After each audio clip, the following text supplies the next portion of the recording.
ఓం శ్రీ గురుభ్యో నమః. అసలు పంచాంగం వినడం వలన మనకి ఏమి ప్రయోజనము?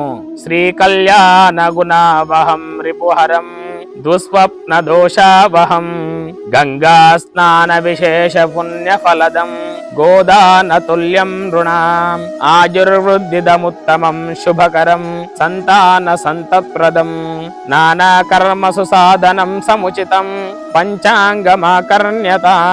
పంచాంగం వినడం వలన మంచి గుణాలు కలిగిస్తుంది, శత్రువులను నశింపజేస్తుంది, చెడు కళలను మరియు వాటి వల్ల వచ్చే దోషాలను తొలగిస్తుంది, గంగా స్నానం చేసినంత పుణ్యం కలిగిస్తుంది, గోదానం చేసినంత పుణ్యం వస్తుంది, ఆయుష్ పెంచుతుంది, సకల శుభాలను ఇస్తుంది, సంతానం మరియు సంపదను ఇస్తుంది, అన్ని పనులను శుభతరం చేస్తుంది.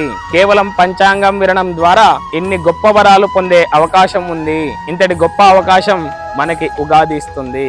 కాబట్టి ప్రతి ఒక్కరూ పంచాంగ శ్రవణాన్ని వినండి. ఓం స్వస్తి.